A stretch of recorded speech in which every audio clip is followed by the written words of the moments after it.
નમસ્કાર વિદ્યાર્થી મિત્રો, વેટ ડિજિટલ એજ્યુકેશનમાં આપ સર્વે મિત્રોનું હાર્દિક સ્વાગત છે.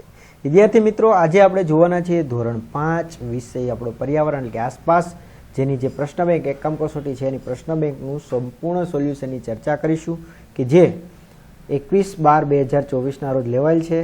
તો આમાંથી જ આપણા વર્ગ શિક્ષકે 25 ગુણનું પેપર કાઢેલું છે. તો ખાસ ચેનલમાં નવા હોય તો ચેનલ સબસ્ક્રાઈબ કરી દેજો. આગળ આપણે એ પણ ચર્ચા કરીશું કે અમુક સંપૂર્ણ સોલ્યુશનની પીડીએફ ક્યાંથી મળશે અને તમારે કેટલા ગુણ આવે છે એ અવશ્ય કોમેન્ટ કરજો. રેડી? ચાલો, જેથી અમને પણ ખ્યાલ આવે. ચાલો તો જોઈએ કયા કયા પ્રકરણ સમાવેશ છે. તો પ્રકરણ 13 અને 14 છે એનો સમાવેશ થયો છે. તો પ્રશ્ન 1 છે, નીચે આપેલા પ્રશ્નોના જવાબ આપેલ વિકલ્પમાંથી સાચો વિકલ્પ પસંદ કરીને જવાબ લખો. ગુણ કેટલા છે? 5. તો પછી મનાલી એ કેવા પ્રકારનો વિસ્તાર છે? તો કે પહાડી વિસ્તાર છે. બીજો સવાલ, મનાલી કયા રાજ્યમાં આવેલું છે? તો કે હિમાચલ પ્રદેશમાં. ત્રીજો સવાલ, નીચેનામાંથી દુનિયાનું પ્રસિદ્ધ ઊન કયું છે? તો કે પશ્ચિમીના. કાશ્મીરના જૂના ઘરની ખાસ પ્રકારની બારીને શું કહેવાય? તો કે ડબ કહેવાય. લેહની ભાષામાં ઝૂલેલાલ શબ્દનો અર્થ શું થશે? તો કે સુસ્વાગતમ, સુસ્વાગતમ. આ રીતના એમનો જવાબ થશે. મિત્રો, કોઈ સવાલમાં જો ઉતાવળમાં કોઈ ભૂલ થઈ ગઈ હોય તો તમે સાચો જવાબ કોમેન્ટ કરી શકો છો, જેથી આપણે સાચો જવાબ તમારી કોમેન્ટ પિન કરી દઈએ જેથી બીજા વિદ્યાર્થીઓને ખ્યાલ આવી જાય. રેડી? અને ઘણા વિદ્યાર્થીઓ પ્રશ્ન કરે છે, સર અમારે હજી બાકીના વિષય જો જોવા હોય તો અથવા પાઠની સમજૂતી જોવી હોય તો મિત્રો આપણી ચેનલમાં તમને શું શું મળશે પહેલાં તે કહી દો. પાઠ્યપુસ્તકની સમજૂતી, પ્રકરણ સમજૂતી, સ્વાધ્યાય, ઉપયોગી મટીરિયલ, પરીક્ષાના પેપરો, એનું મટીરિયલ, સ્વઅધ્યયન પોથી, આ બધું જ તમને મળશે. ક્યાંથી મળશે?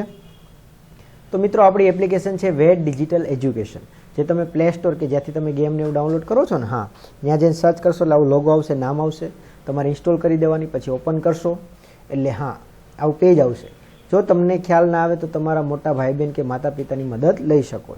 તમારે તમારો ઘરનો મોબાઈલ નંબર, માતાનો, પિતાનો કોઈ પણનો નાખીને સેન્ડ ઓટીપી કરશો, 4 આંકડાનો ઓટીપી આવશે, નાખી દેશો, તમે લોગિન થઈ જશો. હવે આવું કંઈક પેજ આવશે. હવે અહીંયા તમારે પેઇડ કોર્સમાં મિત્રો જોવાનું છે. ત્યાં જશો એટલે ધોરણ 5માં ફોલ્ડરમાં તમને શું જોવા મળશે મિત્રો? તો કે ત્યાં તમને આજે આખી જે પ્રશ્ન બેંક છે એનું સંપૂર્ણ સોલ્યુશનની પીડીએફ મળી જશે. આ સિવાય ઘણા વિદ્યાર્થીને વિડીયો જોવો હોય તો વિડીયો તમે અહીંયા તમે જશો તો ત્યાં તમે ક્લિક કરશો એટલે ધોરણ આવશે. ધોરણમાં જશો એટલે વિષય ખુલશે.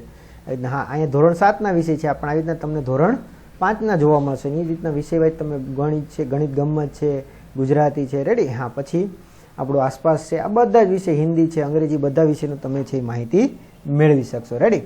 ચાલો, હા, આ સિવાય મિત્રો આપણે શાળા મિત્રમાં પણ આપણા વિડીયો છે, તો તમે આ રીતના સ્ટેપ બાય સ્ટેપ જઈને જોઈ શકો. જો ધોરણ 5ના બધા લાઈન ટુ લાઈન છે ને, હા, આવી રીતના વિડીયો બધા જોઈ શકશો. તો ખાસ તમારા મિત્રોને પણ તમે શેર કરો, જેથી કરીને એ લોકોને પણ ખ્યાલ આવી શકે. ચાલો આપણે આગળ વધીએ પ્રશ્ન બેંકમાં. છઠ્ઠો સવાલ છે, રેબો નજીક ઘેટા અને બકરા રાખવાની જગ્યાને ચાંગપોક લખવું શું કહે છે? તો કે લેખા. 7મો સવાલ, કાશ્મીરની દરેક ગલીમાં ખાલી જગ્યા હોય છે, બેકરી. ચાંગપા જાતિના લોકો તેમના તંબુને શું કહે છે? તો કે રેબો કહે છે. શ્રીનગરમાં મોટાભાગના લોકો છે એ કેવા ઘરોમાં રહે છે? તો કે ડોંગા. નીચેના પૈકી કયા લોકો ઉનાળામાં ઊંચી છે જગ્યાએ ઘેટા ચરાવવા જાય છે? તો કે ચાંગપા. કાશ્મીરની આબોહવા કેવી હોય છે? તો કે ઠંડી હોય છે. ઠંડુ રણ કોને કહે છે? તો કે લેહને કહે છે. ભૂમિકા કયા સરોવરના શિકારોનો આનંદ માણે છે? તો કે દાલ સરોવર. તાશીનું ઘર શેનું બનેલું હતું? તો કે પથ્થરોનું.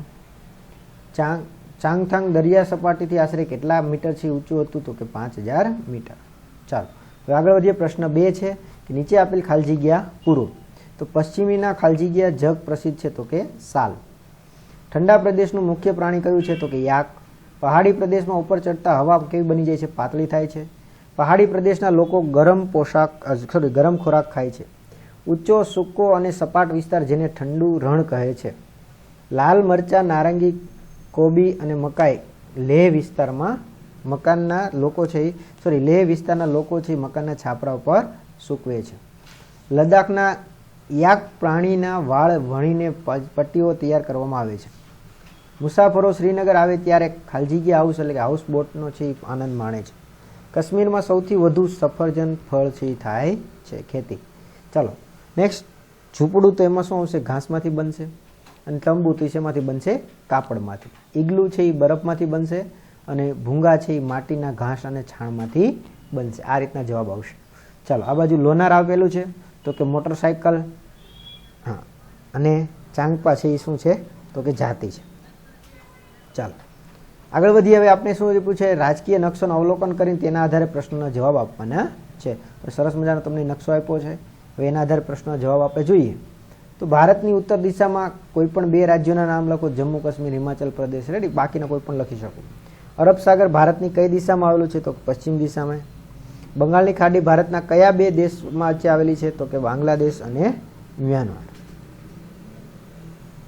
ભારતની ઉત્તર દિશાએ કયા રાજ્યો આવેલા છે? તો કે જમ્મુ કાશ્મીર, હિમાચલ પ્રદેશ, લદ્દાખ, ઉત્તરાખંડ, પંજાબ, હરિયાણા, ઉત્તર પ્રદેશ વગેરે કહી શકો.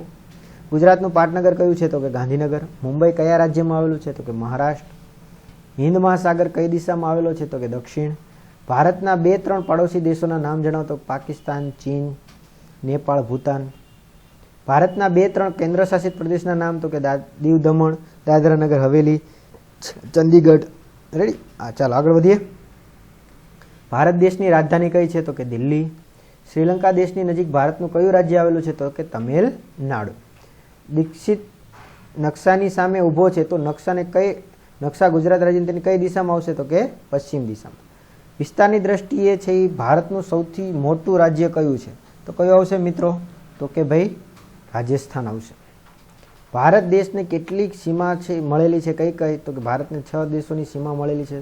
પાકિસ્તાન, ચીન, નેપાળ, ભૂતાન, બાંગ્લાદેશ અને મ્યાનમાર. નકશામાં જે આ ચિહ્ન છે એ નિશાની શું દર્શાવે? તો કે ઉત્તર દિશા દર્શાવે છે. ચાલો હવે પ્રશ્ન 4 છે. નીચેના વિધાનો ખરા છે કે ખોટા તે જણાવો.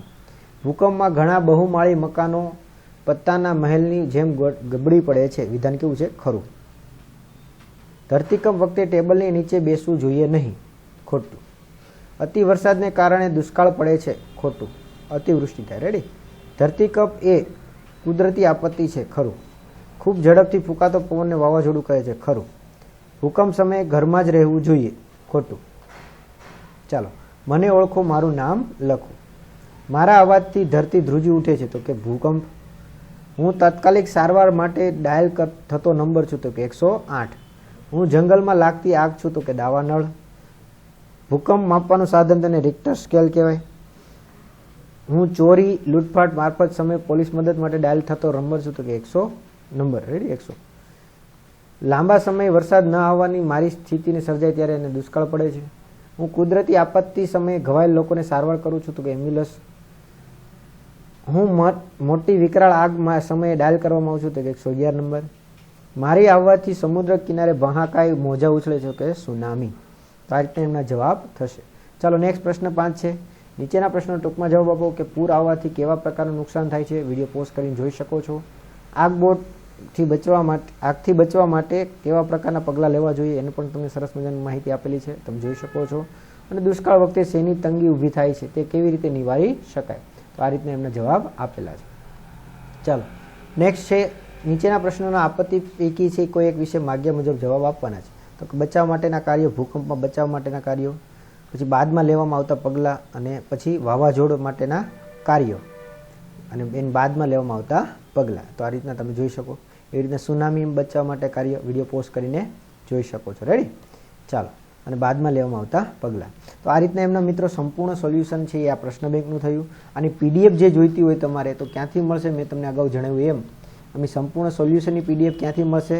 તો કે આપણી એપ્લિકેશનમાં જશો તો એમાં પેઇડ કોર્સમાંથી ધોરણ 5ના ફોલ્ડરમાં મળી જશે. અને આ સિવાય જો તમારે ખાલી પ્રશ્ન બેંકની પીડીએફ જોઈતી હોય તો તમે એક્ઝામ પેપરનામાં છે ફોલ્ડરમાં એકમ કસોટીના ફોલ્ડરમાં જઈને મેળવી શકો છો. જેથી કરીને તમે આખી ચર્ચા કરી શકો, જોઈ શકો.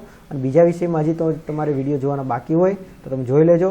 અને ખાસ તમારા મિત્રોને શેર કરવાનું બાકી હોય તો શેર કરી દેજો. અને તમારે કેટલા ગુણ આવશે એ અવશ્ય કોમેન્ટ કરજો. તો આ વિડીયોમાં આપણે અહીં સુધી રાખીએ. Thank you. જય હિન્દ, જય ભારત. અસ્તુ.